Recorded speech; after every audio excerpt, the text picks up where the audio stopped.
వైద్య కళాశాలలో 94 అదనపు సీట్లు హుష్కాకి.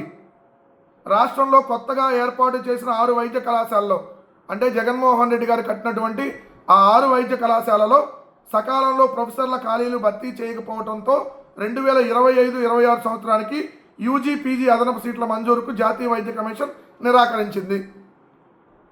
అంటే చంద్రబాబు నాయుడు గారు మీరు అసలు ఏం చేస్తున్నారు పరిపాలన? మిస్టర్ సత్యకుమార్ యాదవ్ ఉన్నావా మంత్రిగా? సొల్లువాగుడు వాగడానికి తప్ప నువ్వు దేనికి పనికిరావు. జగన్ గారు కాలేజీలు కడితే ఒక కాలేజీ కట్టలేదని చెప్పారు.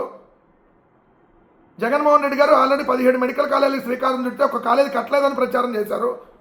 ప్రచారం చేయటమే కాకుండా వచ్చినటువంటి మెడికల్ సీట్లు వద్దని లేఖ రాశారు. ఇప్పుడు వచ్చేటటువంటి సీట్లని మీ తప్పిదం వల్ల ఏదైతే ఒక 94 అదనపు సీట్లు రాకుండా పోయినాయి. కొద్ది నెలల క్రితం ప్రభుత్వం ప్రొఫెసర్ పోస్టులు భర్తీ చేసినా ఇప్పటికే ఎన్ఎంసీ నిర్ణయం తీసేసుకోవడంతో అప్పటికే రాష్ట్రంలో 44 పీజీ 50 యూజీ అదనపు సీట్లు కోల్పోయే పరిస్థితి ఏర్పడింది. 3వ విడత కౌన్సిలింగ్ త్వరలో ముగినందున ప్రభుత్వం ఇప్పటికైనా స్పందించి తాజా పరిస్థితిని నేషనల్ మెడికల్ కౌన్సిల్ ఎన్ఎంసీ దృష్టికి తీసుకెళ్లి ఒత్తిడి తీసుకురావాలన్న డిమాండ్లు వినిపిస్తున్నాయి. ప్రభుత్వ వైద్య కళాశాలలో ప్రొఫెసర్ పోస్టులను భర్తీ చేశాక ఆ విషయాన్ని ఎన్ఎంసీకి సకాలంలో నివేదించకపోవడం సీట్లు నిరాకరించడానికి ఒక కారణమని అభిప్రాయం వెళ్తుంది. అంటే మొత్తం పరిపాలన గాలికి వదిలేశారు.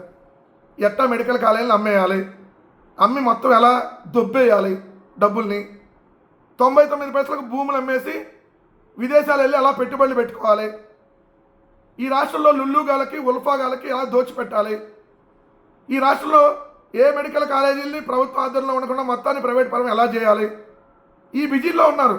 లేదంటే వైఎస్ఆర్సీపీ వాళ్ళ మీద ఎలా కేసులు పెట్టి వేధించాలి.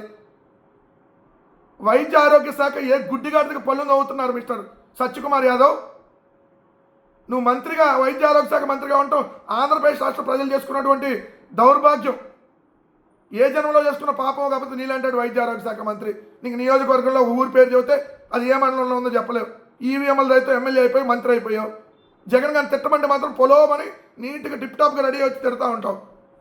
మెడికల్ కౌన్సిల్ ఆఫ్ ఇండియాకి లేఖ రాయాలన్న కనీస జ్ఞానం లేదా? ఏం నడుపుతున్నారు మీరు ప్రభుత్వాన్ని?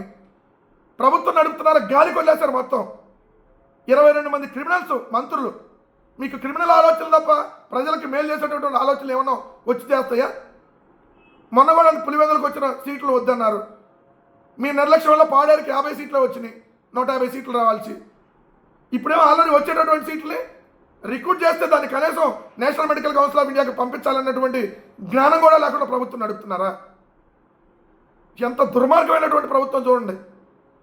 సిగ్గుండాలి ఈ ప్రభుత్వాన్ని నడుపుతున్న వాళ్ళకి.